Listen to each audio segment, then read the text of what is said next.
I have kept quiet long enough, but what they did to Luka, that was personal.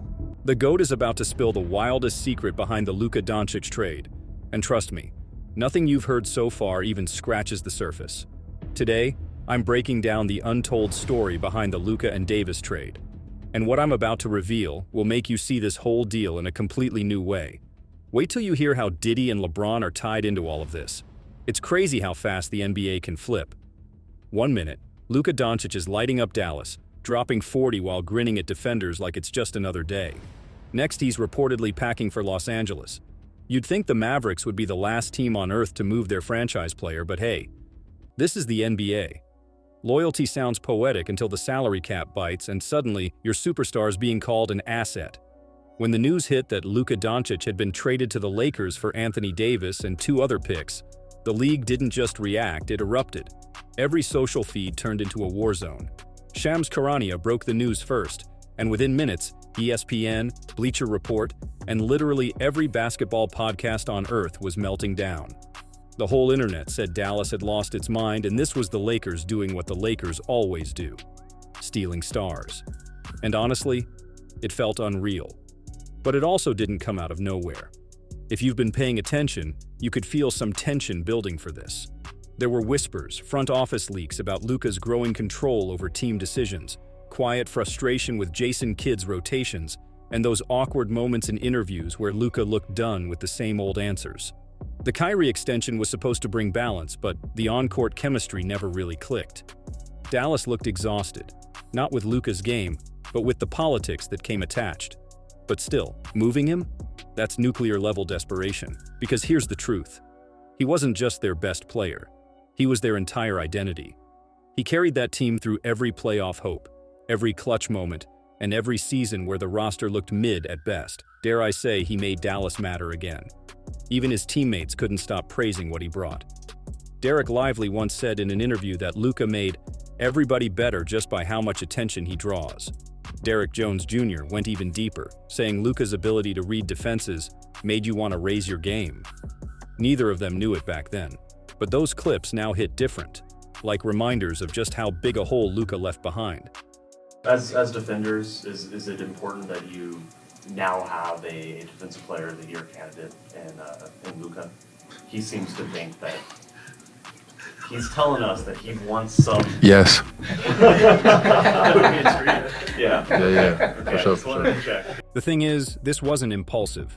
Sources close to the Lakers front office said the deal had been in the works for months, that there had been quiet calls, luxury tax math, and a shared sense of urgency.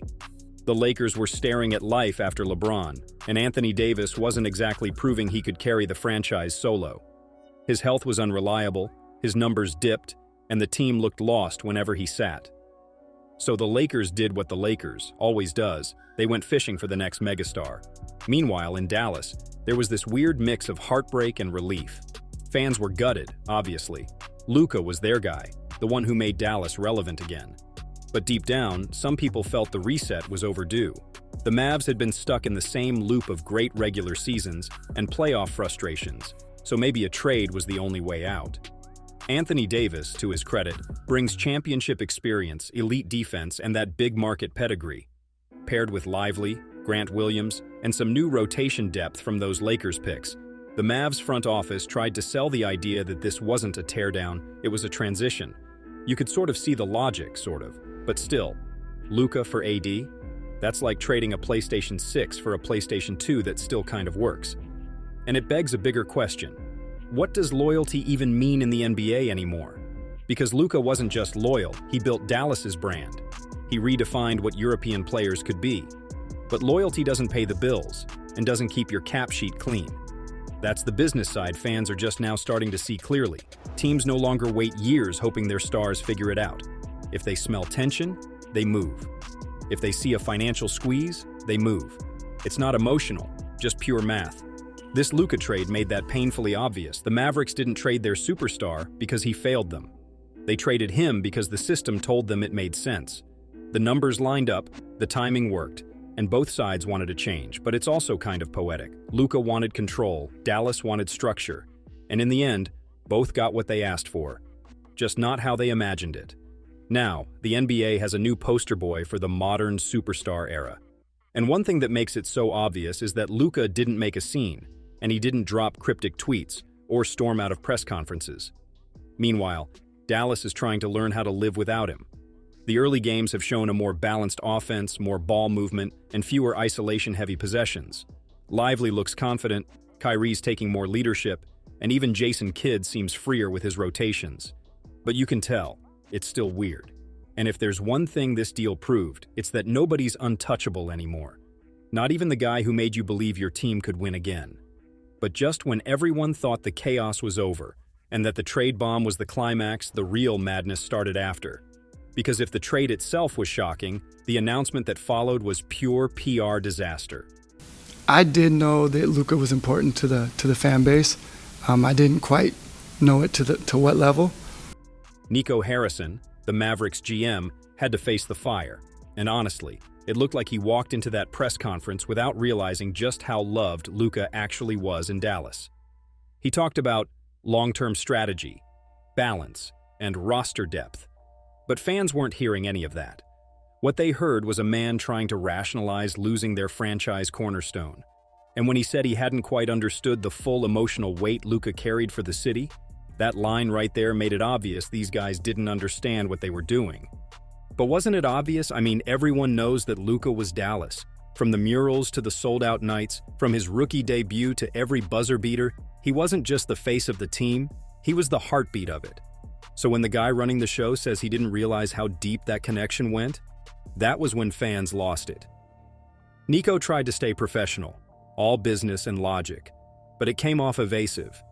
And that's where Dallas stumbled. They underestimated the emotion of the announcement. The trade itself? Maybe it was inevitable, but the rollout, the way they spoke to fans, the tone of that interview, the complete lack of empathy, that's what turned a major decision into a full-blown media firestorm. Because for fans, it wasn't about the cap sheet or long-term roster construction. It was about losing the player who gave them hope every night. Luka's father even weighed in publicly, calling out the front office for not handling things with transparency. And that just poured more gas on the fire. Oziroma, bom rekel, kar strani nekaterih posameznikov, mogoče hinavščina celo, da to pa me osebno boli, ker mislim, da se Luka absolutno tega ni zaslužil. At that point, you could tell the Mavericks were playing catch-up. But what the front office forgot is that sometimes how you say something matters just as much as what you do. The PR team wanted it to sound strategic. Instead, it sounded soulless. Nico's honesty about misjudging Luka's impact, while it was probably true, came off like an accidental confession. So while all this was going on, the awkward press conferences, the PR spin, and Nico Harrison somehow pretending he didn't know Luka meant that much to Dallas, the whole situation started to feel like it had finally hit a wall because the fans were fuming and the league had their own opinions. Because trades like this don't stay quiet for long. Once the official statement dropped, everyone from ex-players to TikTok analysts to that one dude who still thinks the Mavs should have kept Porzingis started talking. You could feel the NBA community boiling, like it was bracing itself for the explosion that was about to come. And it came, fast. LeBron James was the first big name to react. And honestly, the irony couldn't have been more perfect. Because this is the same guy who once set the world on fire with the decision back in 2010. The man knows what it feels like to have the league turn upside down over a single move. At first, he thought the Luka trade was fake. He straight up said he had to double-check if it was a parody account. I was out with my family at dinner and got the news, and first time I heard it, I thought it was for sure fake. That was a hoax. People messing around, whatever. But once it was confirmed, LeBron switched gears. Luka is one of my favorite players in the NBA today. From the simple fact of the way I play the game is exactly how I love the way he plays the game. He started talking about how he'd always dreamed of playing alongside Luka, calling it one of those once-in-a-generation alignments. Of course, LeBron's reaction divided people too. Some fans were like, of course he's hyped, on the other hand. Some fans thought he was just being diplomatic. Because come on, LeBron knows how to play the media game better than anyone. Still, there was something genuine in his excitement. Meanwhile, back in Dallas, the mood couldn't have been more different. Dirk looked like someone had just told him they were tearing down the AAC and replacing it with a Starbucks. Leaving that day to travel back, and my phone just starts blowing up left and right, and And then I kind of, looked on social media, and I think I was as shocked and surprised as everybody was. The guy built the Mavericks culture from scratch, and now he's watching it all get flipped for a trade that felt more like a spreadsheet than a basketball decision. Dirk didn't say much, but his body language in that interview said everything. You could almost hear the disappointment between sentences, and that hit fans hard, because if there's one person who defines sticking it out in a city, it's Dirk. Then came Kyrie Irving's take, which was surprisingly calm, but definitely layered. He talked about how sad it was to lose Luca, saying it felt like losing a brother. But in classic Kyrie fashion, he also found the silver lining and welcomed Anthony Davis to Dallas and talked about the new balance and opportunity it brings. So it's still a grieving process right now. Miss my hermano. We had a lot of time together. Keith too, and Maxie. You could tell he was trying to hold the team together while also keeping his emotions in check. And the fans caught that too. Half the comments under that clip were basically, yeah, Kyrie's hurt, but he's trying to stay calm. And then there was Antetokounmpo, who somehow managed to turn the whole conversation into a cultural moment. When asked about Luca moving to Los Angeles, he smiled and said, this. You know what I want? I want Luca to the Lakers. I want Jokic to the Knicks. I want all the Europeans to go to all the big markets. That was so typical for him to say. But there's truth to it. For years, international players have carried this quiet label that they belong in small or non-glamour markets. Luca going to LA blew that up completely. It was like the Greek freak was cheering for the shift, saying, yeah, it's time we took the spotlight too. Then came one of the more unexpected voices, Jaylen Brown. His comments came from Netflix's Starting Five docuseries, and he didn't hold back. He straight up called the Luca trade one of the worst trades of all time.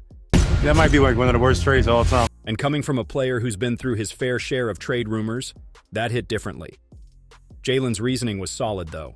He said it's not just about losing Luca's numbers, it's about losing the identity he gave Dallas. That line started trending for days, partly because fans agreed, and partly because it sounded like something out of a sports movie trailer. Austin Reeves also found himself in the middle of the storm. Everybody be like, I got the white boy. I'm like, it's gonna be hell. He'd talked before about what he called the white guy stigma in the NBA, how guys like him or Luca sometimes get boxed into certain labels until they start dominating. So when he spoke about the trade, it wasn't just about basketball, it was about representation too. Reeves said the league needed to see more players judged for what they do, not what they look like. It was a bold, personal take, and it added another layer to how people saw the trade's meaning beyond the court.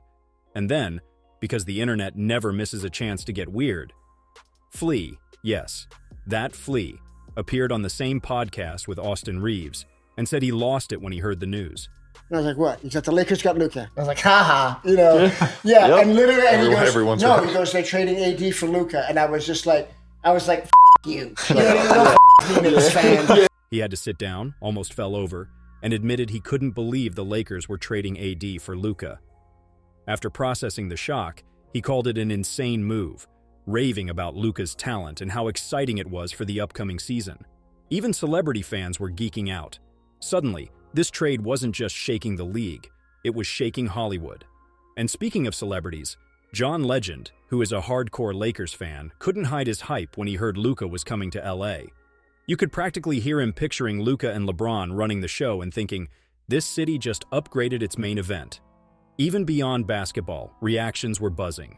Patrick Mahomes, who's been following Luca since his Dallas days, admitted the trade actually hit him. He's a fan. And honestly, watching Luca leave Dallas was like seeing your favorite movie character get recast mid-series. As a Dallas fan, it hurts me, but I'm happy for him that he's going to be able to go out there and be in LA and get to try to achieve his dream of winning a championship. And then there's Kopitar, captain of the LA Kings and a fellow Slovenian. He was all smiles talking about Luca landing in Los Angeles, pointing out how huge this is not just for the city, but for the Slovenian community. The crazy part is that this trade didn't just shake up the NBA. It rippled through music, football, hockey, basically anywhere people watch and care about stars. Luca's move became a cultural moment, but through all the noise, one voice cut through louder than the rest. I told Luka straight up, don't let Diddy's world pull you in. One of your teammates already made that mistake. And just like that, this whole conversation took a whole new turn. Fans started dissecting every syllable. What did MJ mean by Diddy's world? To some, it sounded like a shot at the whole celebrity party ecosystem, but to others, it was way deeper. Like MJ was drawing a line between the old-school, grind-obsessed basketball mindset and the new era where fame moves faster than the game itself. People immediately tied it back to LeBron.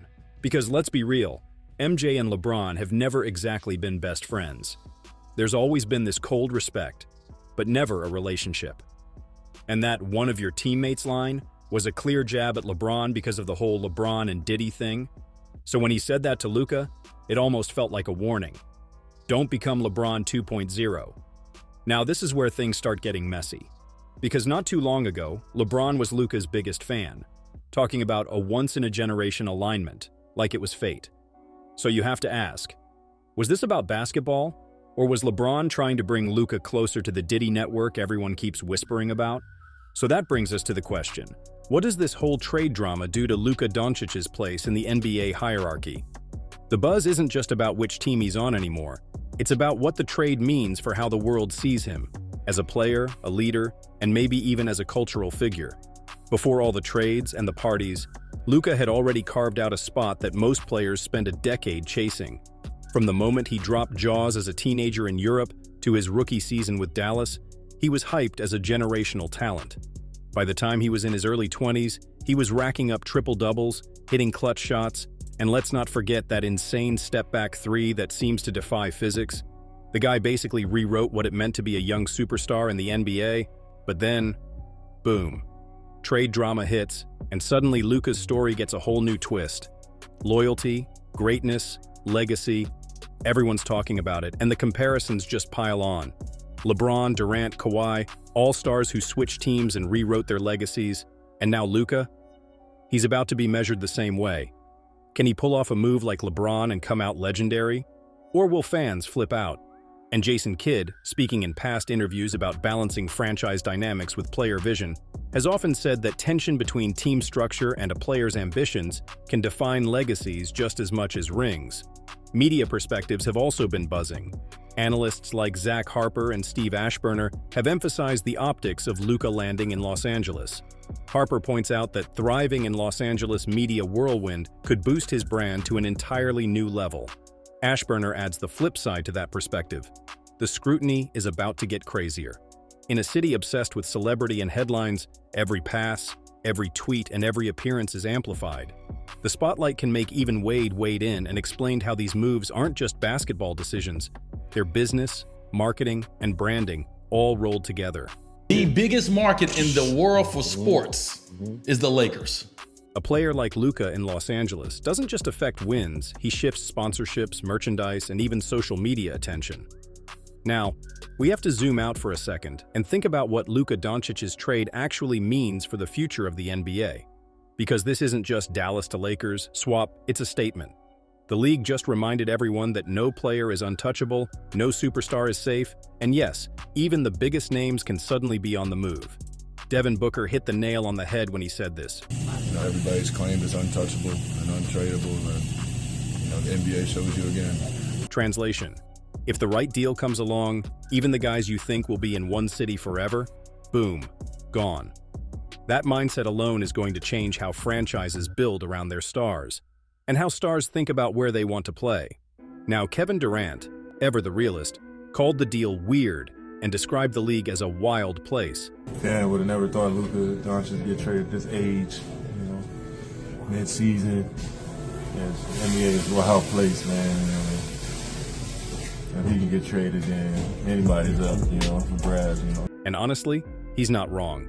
The NBA has always had drama, but this kind of huge move happening so suddenly just makes it feel like the ground shifted under everyone's sneakers. And yes, this impacts the whole concept of super teams. For years, we've talked about stacking talent in Miami, Golden State, and Brooklyn. But now, it's more than just assembling stars in one place. It's about navigating a landscape where loyalty, money, and market power collide. Teams are going to be smarter, quicker, and maybe even sneakier in how they approach building rosters. And players? They're going to start thinking bigger about where they can maximize both legacy and leverage. So yeah, Luka's trade isn't just a headline. It's a ripple that's likely to reshape the NBA for years to come. New super teams, new market strategies, and new ways for players to assert influence. The NBA of 2026 might look totally different from what we've known. And one thing's certain, the drama isn't going away. So, what do you think? Did the Mavericks make a mistake, or are the Lakers just stacking up for the ultimate super team? Drop your hot takes in the comments. I want to see who's really Team Luka and whose Team Dallas will survive. And if you're hyped for what comes next in this NBA roller coaster, smash that like button, hit subscribe, and make sure your notifications are on. Because trust me, you do not want to miss what happens next.